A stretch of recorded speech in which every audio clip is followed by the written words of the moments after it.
I should have been suspicious when Marisol insisted on driving my tablet up to the registration table instead of me.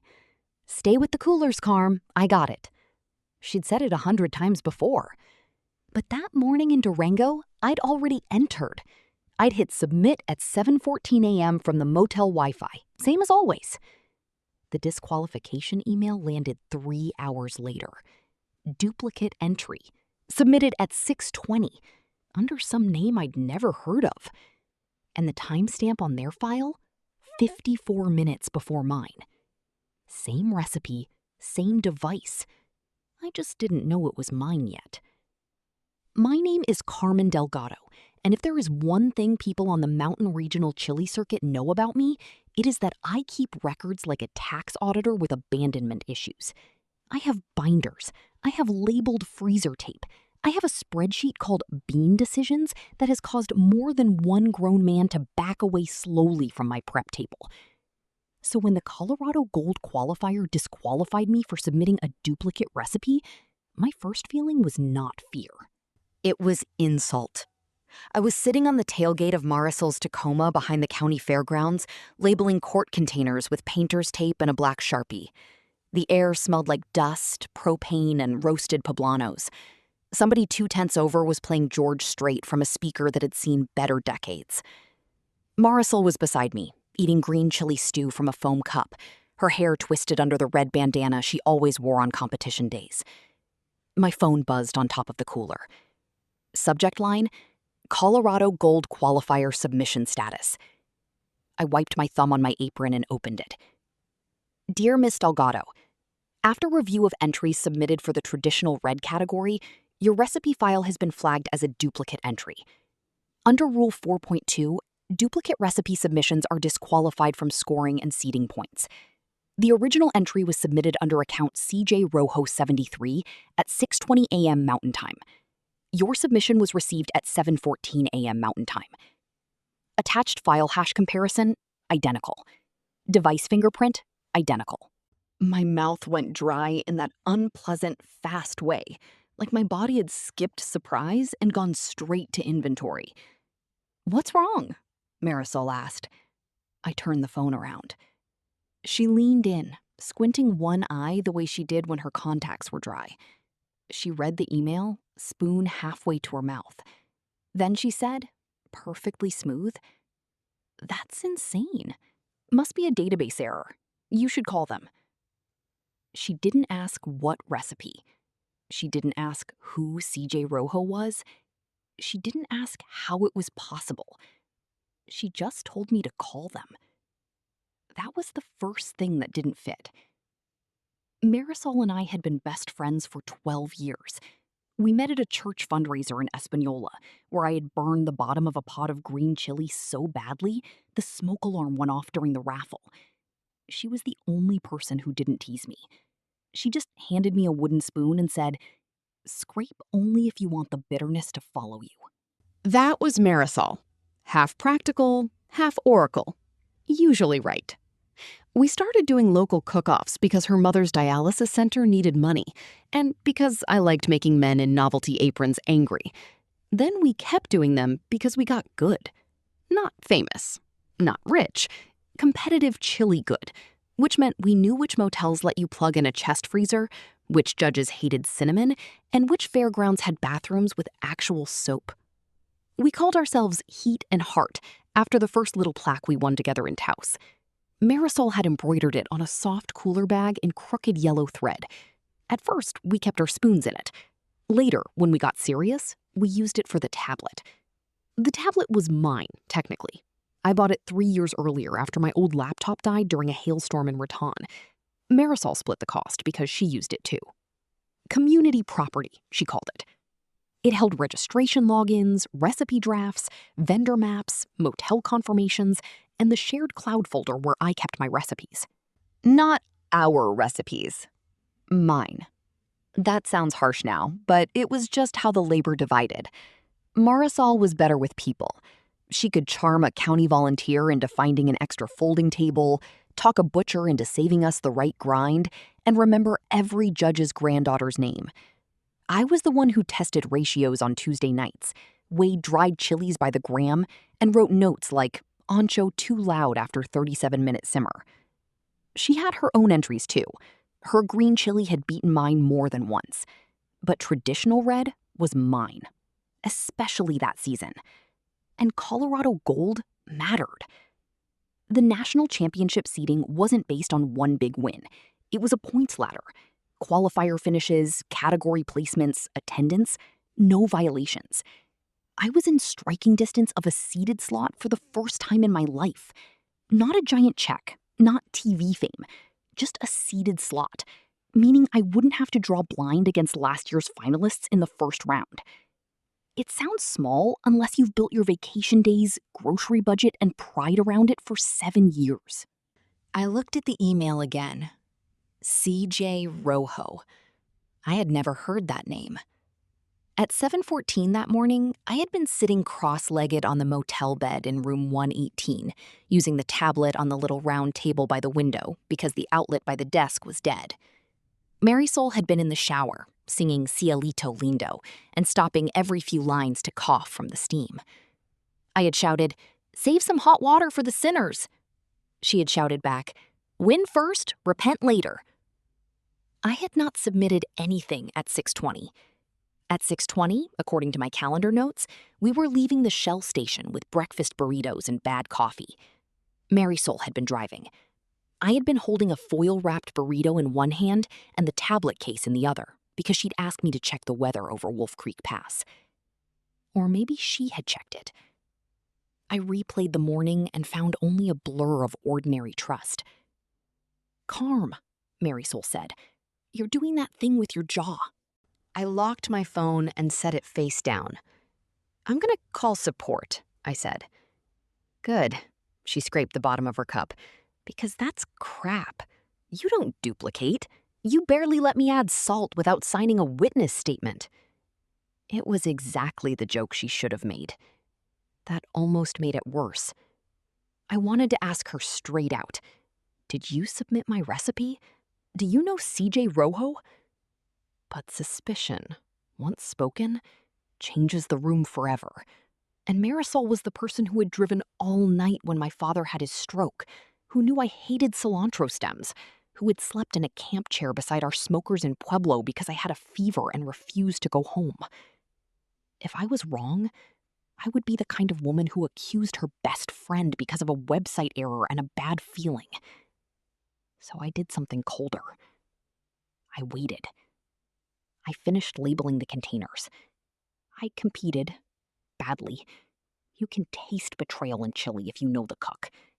Mine came out tight and bitter, like it didn't trust the spoon. I placed nowhere. Marisol placed third in green, with a stew I had helped roast chiles for the night before.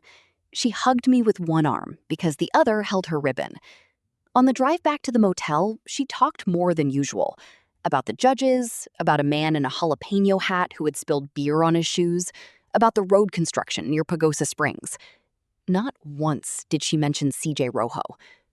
That night, while she slept in the other queen bed with the TV flickering blue over her face, I lay awake with the tablet under my blanket and opened the recipe portal. I did not log into anything that wasn't mine. I did not guess passwords. I signed into my own account, went to support, and filled out the form. Issue type, account security. Description: I received notice of a duplicate submission associated with my device fingerprint. I believe there may be an anomaly or unauthorized account association. Please provide recent device login and account association history for my verified device ID. I attached my disqualification email, my Best Buy receipt showing the tablet's serial number, and a photo of the sticker on the back. Then I stared at the submit button. Marisol snored softly. She always denied snoring. She called it sleep purring, which was one of those phrases I hated and loved because it was stupid and hers. I pressed submit. Support answered at 9:32 the next morning. The email came from someone named Dev at Cook Portal Help. "Hi, Carmen. We're sorry for the trouble. Attached is a device association export for the tablet fingerprint referenced in your notice, limited to accounts and events associated with your verified device ID. If you do not recognize an account listed here, we recommend changing your password and contacting the regional administrator regarding contest impact. The attachment was a CSV file. I opened it at the motel desk while Marisol was downstairs loading the coolers. The spreadsheet had columns for device ID, account name, account email partially masked, login timestamp, event, submission timestamp, and IP region. Most of it was mine. Carmen Delgado, Taos Fire, Santa Fe Smoke, Pueblo Red. My whole season laid out in neat rows. Then I saw it. CJ Rojo 73. Created 8 months earlier. Device ID TBL-8821-DGO. Same as mine. First login, February 12th, 4:08 p.m. Back then, satellite registration was loose. A name, an email that didn't have to be verified, and a mailing address. The system had since tightened, but old accounts were grandfathered. I knew that date before I checked my calendar. February 12th was the Farmington Frostbite qualifier. We had sat in Marisol's truck for 40 minutes waiting for hail to stop pinging off the roof. She had asked for the tablet to check the weather, then laughed because we both knew the weather was currently hitting the windshield. The next row made my chest go tight. CJ Rojo 73. Event, Farmington Frostbite Satellite. Submission, 4:11 p.m. 3 minutes after the first login. My account entry for that same event had been submitted at 5:02 p.m. I had been second then, too. I hadn't been disqualified because the duplicate rule only triggered a manual review if both entries placed. At Farmington, my red had scored 4th. CJ Rojo's had scored 2nd. I sat very still, one hand over my mouth.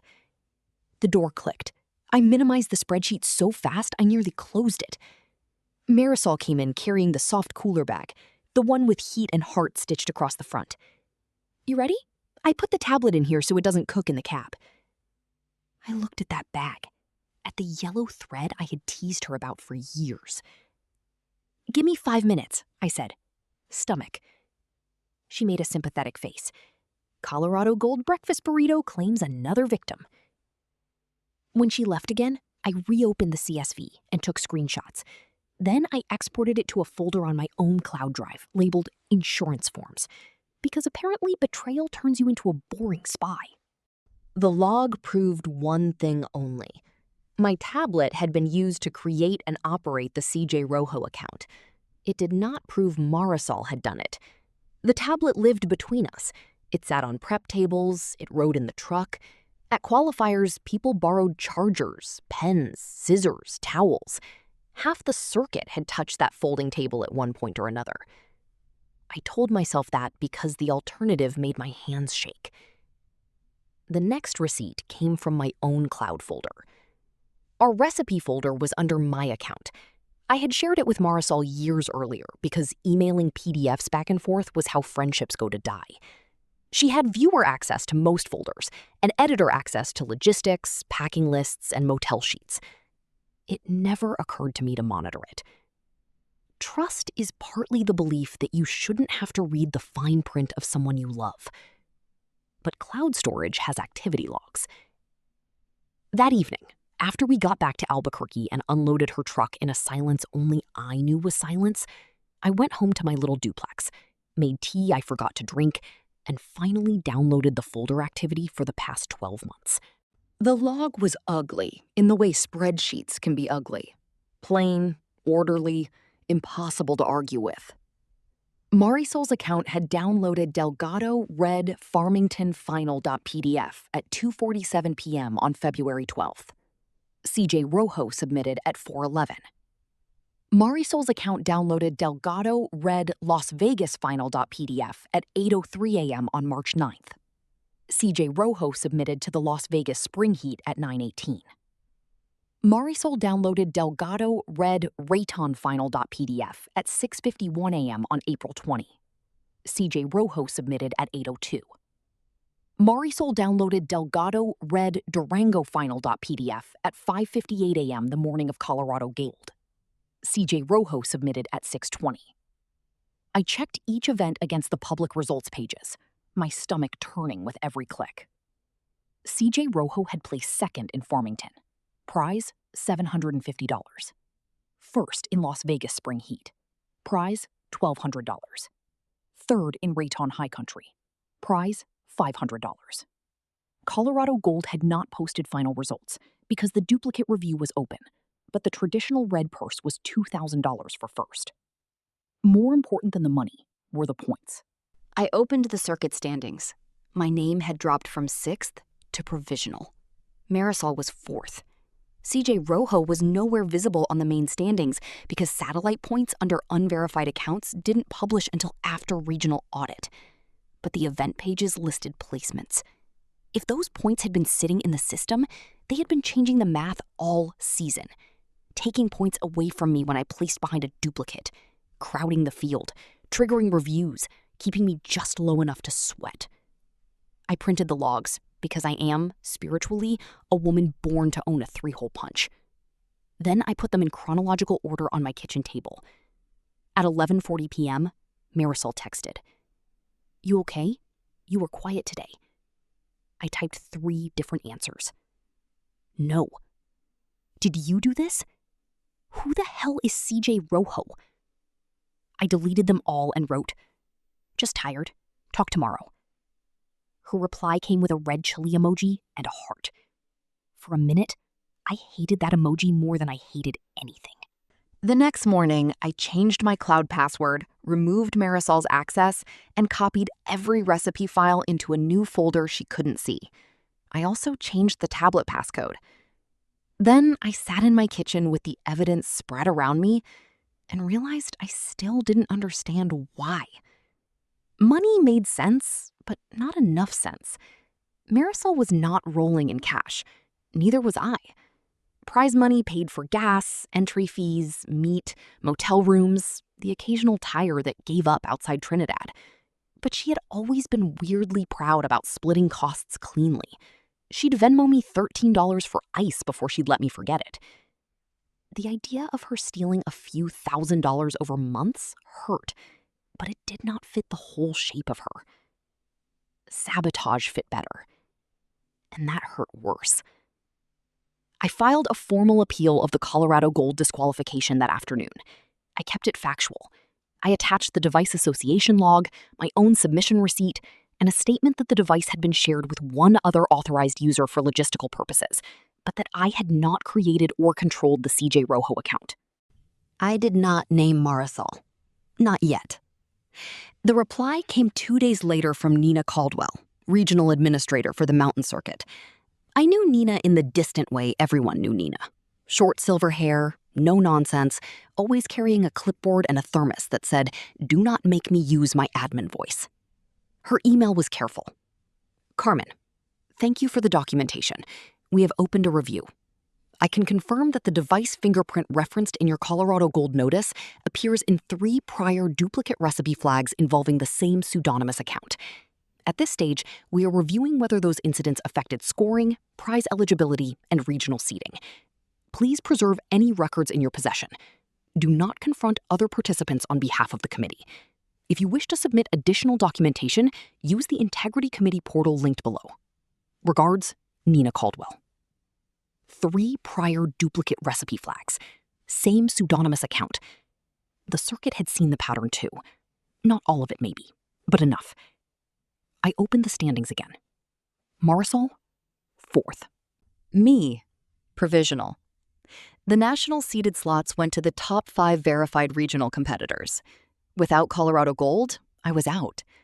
With Colorado Gold restored and the fraudulent points removed, I might still make it. Barely. If I cooked well at the next qualifier in Pueblo. If my appeal landed in time. If I could stand across a prep table from the woman who had done this and not split open like an overripe tomato. I still had not confronted her. People think revenge starts with anger. For me, it started with logistics. I had to decide whether to go to Pueblo, how to get there without Marisol's truck, whether my old Honda could handle 2 coolers and a stock pot, whether I had enough PTO left for Friday travel if I had to do the driving alone. The Honda question was mostly no. But my neighbor, Mr. Varela, had a nephew with a roof rack and strong opinions about bungee cords. For $30 and a plate of enchiladas, the nephew helped me install a used hitch carrier that made my car look like it was trying to flee its own rear bumper. Marisol called me Thursday evening. I watched her name glow on the phone. Mari. For 12 years, that name had meant help. It meant she was outside with coffee. It meant she had found decent ice. It meant my mother had called her because I wasn't answering and she wanted to know if I was eating vegetables. I answered. "You changed the cloud folder," she said. No hello. "I reorganized some files," I said. "I was gonna check the packing list for Pueblo." "I'll send you a PDF." A pause. "You're being weird." There it was. Not guilty, not afraid, irritated, like I had moved her measuring cups. "I'm dealing with the appeal," I said. "You should let it go, Carm. Seriously, don't get yourself tangled up with admin over a glitch. You know how they are. They'll punish everybody just to look consistent." That was the second thing that didn't fit. Marisol loved admin when admin worked for her. She knew rules better than most judges. She had once spent 20 minutes arguing that a competitor's smoked brisket chili violated meat prep timing because the brisket had been smoked off-site. She didn't let things go. She laminated things. "Maybe," I said. She exhaled. "Look, I'm not saying it's fair, but one bad qualifier isn't the whole season." "No," I said. "It isn't." The silence changed. "What does that mean?" she asked. "It means I'm tired. I'll see you in Pueblo." "Are we driving together?" I closed my eyes. "No, I'm taking my car." "Carmen?" She said my full name like a warning and a plea. My Honda made it, though. The hitch carrier rattled like a skeleton mariachi, but it made it. I checked in with my phone. I kept the tablet in my backpack. I did not let anyone borrow it, not even the woman from Taos who needed to confirm her booth number and looked at me like I had personally invented mistrust. Marisol's tent was 2 rows over. She saw me when I was setting up my burner. For a second, her face crumpled in a way that nearly undid me. Then she smoothed it out and walked over. "You look like hell," she said. "So do you." A corner of her mouth twitched. Old rhythm, old affection. She nodded toward my setup. "You brought the little stock pod. I like the way it holds heat." "You hate the handles." "I contain multitudes." She looked down at my new folder labels, my tablet tucked away, the absence of the heat and hort bag. "You really think I did something?" she said quietly. I felt my throat tighten. "I think something happened."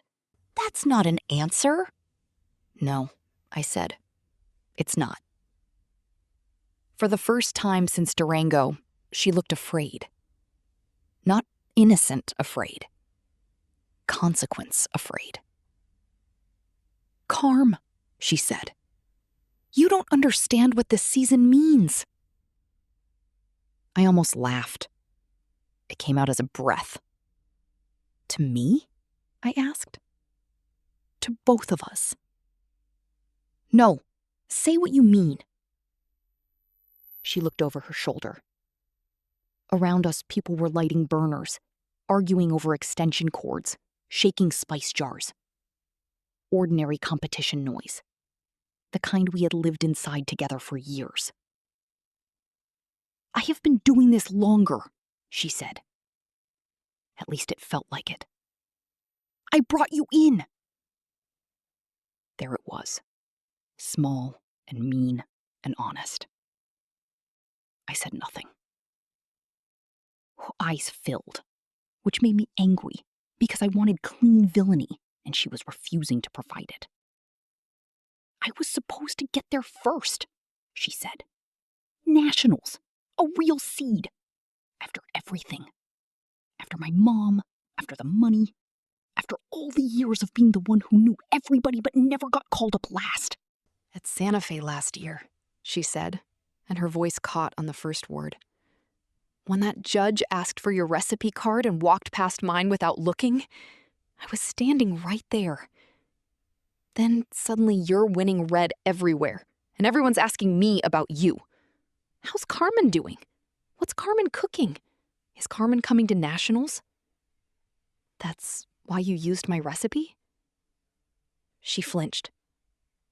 I didn't think of it like that. How did you think of it? Her face hardened because shame off. Oh, good. Identity theft with family values. Her eyes flashed. Don't make jokes. If I stop, I'll start screaming. A judge walked past carrying a clipboard. We both went quiet. Marisol leaned closer. I can fix it. You can? I'll withdraw today. I'll say I'm sick. I'll give back what I can. What you can? The money's gone, Carm. Of course it was. Tires, medical bills, entry fees, motel rooms, maybe groceries. Human reasons. Ugly reasons. Reasons that did not repair a thing. You need to tell Nina, I said. Her face changed. No. Mari. No, they'll ban me. They might. They will. You know they will. I did know. The circuit took recipe fraud seriously because it was one of the few things they could actually police. People argued endlessly about taste, heat level, authenticity, whether beans were a personality flaw. But identical file hashes and false entries were clean violations. Then why did you do it? I asked. She stared at me like that was the cruelest question. I thought I could manage it. That sentence is the little prayer of people who are already lost. A horn sounded near the registration tent. 10 minutes to turn in. Marisol looked at my pot, then at me. Please, she said, don't send them everything. She knew then that there was an everything. I already filed the appeal, I said.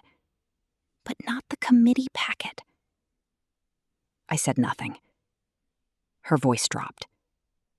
If you loved me at all, you won't be the one to end me. That did it. Not because it was evil, because it was familiar. Because I picked up my ladle. You ended something, I said. I'm just gonna stop pretending it's still standing. I turned in my chili with hands that barely shook. I did not win Pueblo. I placed second, which under the circumstances felt like a miracle performed by Cumin. Marisol withdrew from green before judging, citing illness. I watched her pack her tent alone. Twice I almost walked over to help. Twice I stayed where I was. That night in the motel, I built the Integrity Committee packet. The portal allowed confidential complainant submissions, meaning the committee could know who submitted it, but would not disclose my name to other participants during preliminary review. I used that option. Revenge is not the same as gossip. I wanted the people with the rulebook, not the group chat with pitchforks. I included the Device Association CSV from Cook Portal support. I included my Best Buy receipt and the photo of the tablet serial number. I included the cloud download logs, showing Marisol's account accessing the exact files before the CJ Rojo submissions. I included public results pages and prize listings for Farmington, Las Vegas, Raton, and Colorado Gold. I included Nina's email confirming 3 prior duplicate recipe flags tied to the same device fingerprint and pseudonymous account. I included a short statement. Marisol had shared authorized physical access to my tablet for travel logistics, but she had no permission to submit my recipes under any other account or identity. I did not include our fight at Pueblo. I had no recording and no desire to turn grief into theater. Receipts, not feelings. That was the only way I could keep my hands steady. Before I hit submit, I sat on the edge of the motel bed and looked at the soft cooler bag on the chair. I had brought it after all. Habit. heat and heart in yellow thread, one crooked H, a small grease stain near the zipper from the year in Santa Rosa when we learned the hard way that leak-proof is more of a prayer than a product category. The tablet was inside. For a moment, I remembered us in Taos with that first plaque, laughing because the announcer misread our team name as Heart and Heat, and Marisol whispered, "Sounds like a cardiology clinic." I remembered her mother clapping from a folding chair, tiny and proud under a blanket. I remembered thinking friendship was like a good stock, built slowly, strengthened by what you keep adding. Then I submitted the packet. The review took 16 days. 16 days is long enough to doubt every choice you've ever made and short enough to check your email like a raccoon with a gambling problem. Nina sent one interim message. The Integrity Committee has opened a binding review. Please preserve all original files and refrain from public comment. Marisol texted twice. First, can we talk without admin between us? Then 4 days later, I'm sorry. I don't know how to be sorrier than this. I did not answer either one. Not because I was strong, because I was afraid that if I heard her voice, I would start negotiating against myself.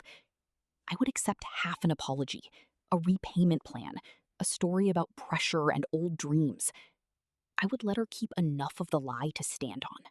Instead, I went to work, made grocery lists, tested a new red with toasted guajillo and less tomato, and cried once in the spice aisle at Albertsons because the store was out of the smoked paprika she liked, and I reached for my phone to complain to her. The committee decision arrived on a Tuesday at 5:06 p.m. I was at my kitchen table, eating cereal from a mug because adulthood is a flexible concept.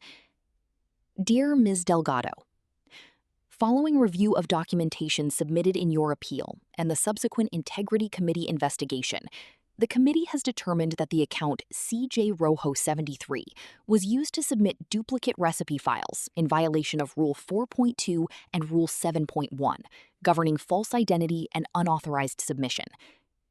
The committee has further determined that participant Marisol Vega exercised control over the pseudonymous account and used an authorized shared device to make unauthorized entries.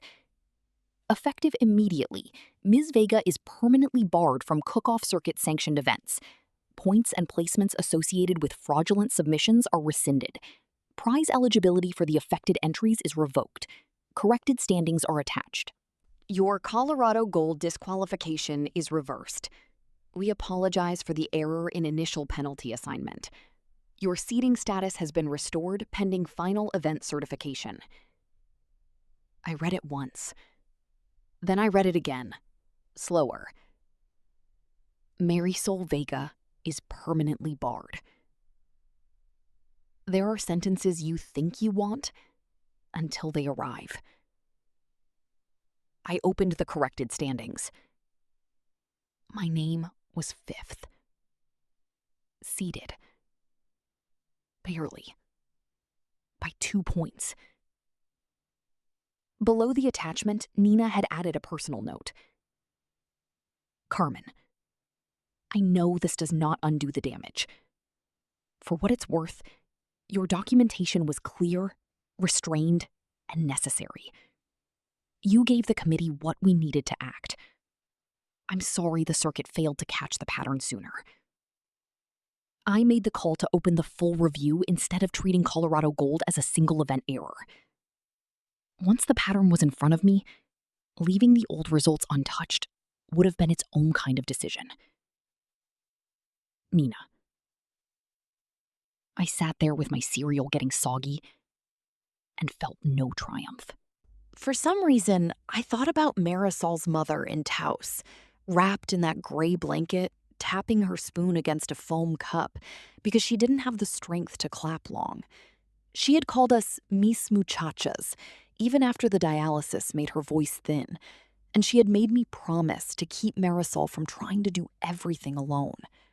Then I looked back down at the mug, at the soft little islands of cereal collapsing into milk, and felt nothing that knew how to call itself victory. That surprised me, which was foolish. People tell revenge stories like justice is a match struck in a dark room. Sometimes it is just paperwork that arrives after dinner and leaves you staring at a wall while your milk warms. My phone buzzed 20 minutes later. Marisol.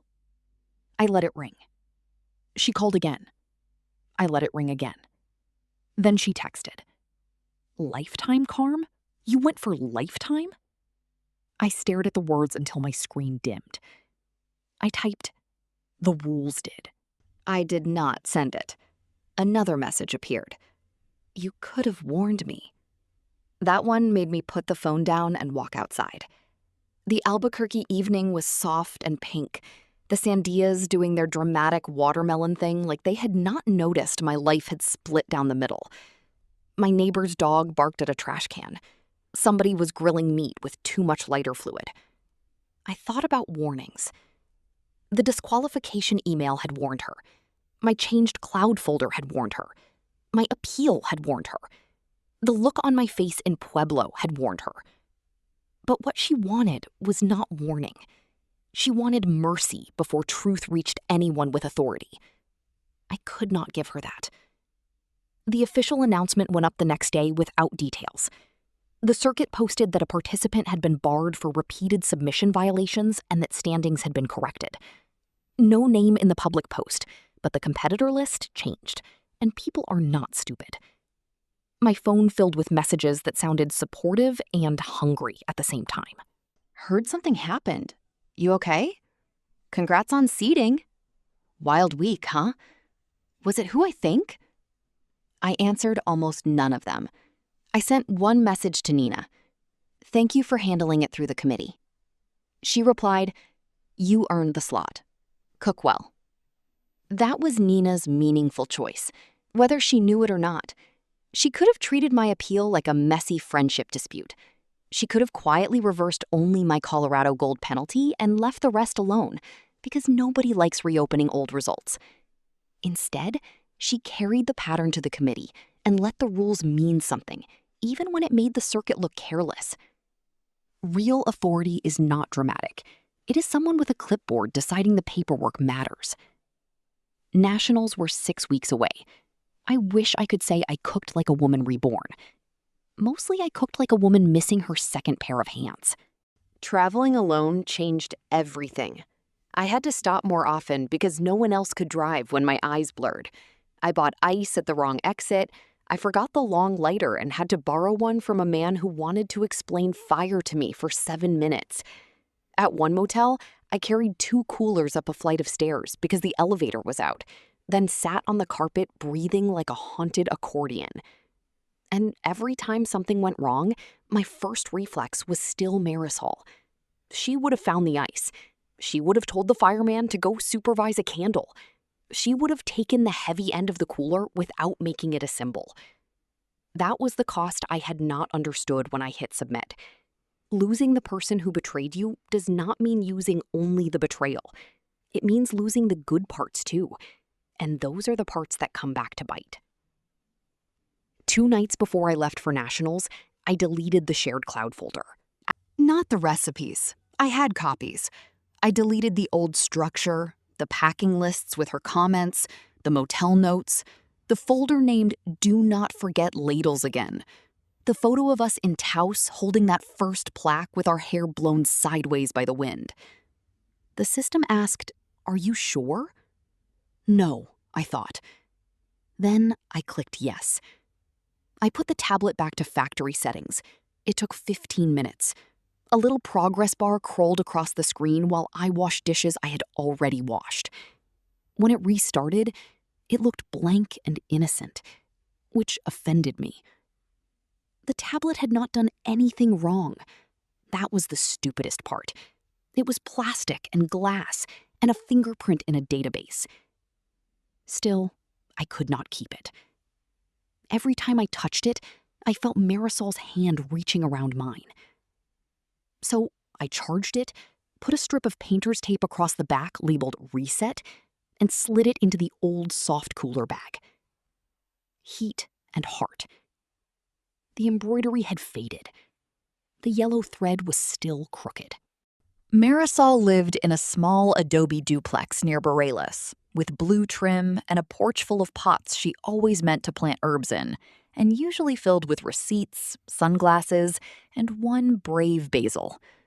I drove there just after sunrise because I did not trust myself to do it at a reasonable hour when people might want conversation. Her truck was in the driveway. I parked at the curb and sat for a minute with the cooler bag on my lap. There was so much I could have left with it. A note, a bill, a copy of the committee letter, a dramatic little sentence about community property. In the end, I wrote 5 words on the back of an index card. I can't carry this anymore. I tucked the card into the zipper pocket, walked up the path, and set the bag on her porch. For a second, I rested my hand on the embroidered words. Heat and heart. The first prize we ever won together had been a $25 grocery card and that little plaque in Taos. We spent the card on meat, onions, and a ridiculous bag of dried ghost peppers neither of us was brave enough to use for months. Marisol had held one up between 2 fingers and said, "This is either our future or a medical event." Back then, heat meant courage to us. Heart meant we would not forget why we were cooking. Standing on her porch, I understood that heat without heart is just damage, and heart without boundaries is just a place for someone else to hide the knife. I rang the doorbell once and walked away before she answered. I heard the door open when I reached the sidewalk. The hinge gave that familiar dry squeak, and then Marisol said my name. Carm? I did not turn around. On the drive home, my passenger seat was empty. No cooler bag, no tablet, no Marisol with her boots on the dash, singing off-key and telling me I was too tense for a woman transporting beans. At a red light, my phone buzzed. A text from her. "I'm sorry, Carm." I looked at it until the light changed. Then I set the phone face down and drove. Nationals were still ahead. I had recipes to print, spices to pack, and a car that rattled like it had opinions. I would cook without her. I would probably forget something. I would definitely overlabel everything. But the next recipe I submitted would be mine. Submitted once. Under my name. From a device only I held.